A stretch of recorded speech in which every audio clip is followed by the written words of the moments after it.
नमस्कार दोस्तों आज बात करेंगे इराक की।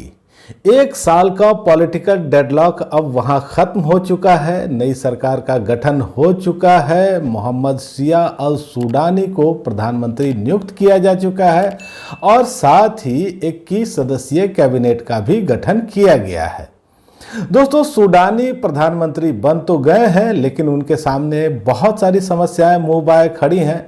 हम उसके बारे में भी बात करेंगे, लेकिन उससे पहले एक साल जो बीता है उस पर भी निगाह डाल लेते हैं, क्योंकि इराक के लिए ये एक साल काफ़ी उथल पुथल भरा रहा और राजनीतिक रूप से वहाँ कई तरह की गतिविधियाँ होती रही, कई तरह के गुणागणित वहाँ चलते रहे। दोस्तों, इराक में पिछले साल अक्टूबर में चुनाव हुए थे और उस चुनाव में किसी भी दल या गठबंधन को बहुमत नहीं मिला था। शिया नेता मुक्तदा अल सद्र की पार्टी सबसे बड़ी पार्टी तो बनी थी, लेकिन सरकार गठन के लिए स्पष्ट बहुमत वो नहीं जुटा सकी थी और उसके बाद ही इराक में सरकार गठन का जो सिलसिला है वो लटकता ही रहा। हालांकि मुस्तफ़ा अल कदीमी कार्यवाहक प्रधानमंत्री बने रहे, लेकिन कोई भी दल या गठबंधन इस तरह से उभर करके नहीं आया जिसके सामने पूर्ण बहुमत हो और जो दावे के साथ सरकार गठन कर सके या सरकार गठन करने के लिए कोई दावा पेश कर सके। इस तरह से वहां एक तरह से पॉलिटिकल डेडलॉक चलता रहा और कार्यवाहक प्रधानमंत्री कामकाज करते रहे। फिर जून 2020 में अल सद्र समर्थक 73 सांसदों ने इस्तीफा दे दिया और एक तरह से ये मान लिया गया कि अल सद्र अब सरकार बनाने में इंटरेस्टेड नहीं है और वो विरोधियों को सरकार गठन का मौका देना चाहते हैं। लेकिन विरोधी तब भी एकजुट नहीं हो सके और बहुमत नहीं जुटा सके। इसके बाद अल सद्र और उनके समर्थक शक्ति प्रदर्शन पर उतर आए और कम से कम 2 मौकों पर उन्होंने शक्ति प्रदर्शन किया, जब अल सद्र के समर्थक नारेबाजी करते हुए, तोड़फोड़ करते हुए अति सुरक्षित ग्रीन जोन में घुस गए और वहां की संसद पर भी उन्होंने कब्जा कर लिया। हालांकि जो पहली बार का ये प्रदर्शन था वो बहुत कम समय के लिए था, लेकिन दूसरी बार जब अल सद्र समर्थक ग्रीन जोन में घुसे तो फिर वहां उन्होंने एक तरह से धरना ही लगा दिया और वहां वो काफी दिनों तक डटे रहे। अल सद्र समर्थकों की मांग ये थी कि इस चुनाव को निरस्त कर दिया जाए और नए सिरे से फिर से चुनाव करवाए जाए, लेकिन ये मांग उनकी मानी नहीं गई। और इस बीच जो विरोधी खेमा है वो भी सरकार बनाने की कोशिशों में जुटा रहा और ये खेमा है इस्लामिक फ्रेमवर्क। तो इस्लामिक फ्रेमवर्क में कई दलों को शामिल किया गया, जो छोटे छोटे दल थे उनको भी साथ लाने की कोशिश की गई और ये कोशिश की जाती रही कि किसी तरह से बहुमत का आंकड़ा छू लिया जाए। उसके बाद फिर बीते 13 अक्टूबर को इस्लामिक फ्रेमवर्क की तरफ से राष्ट्रपति की नियुक्ति की गई।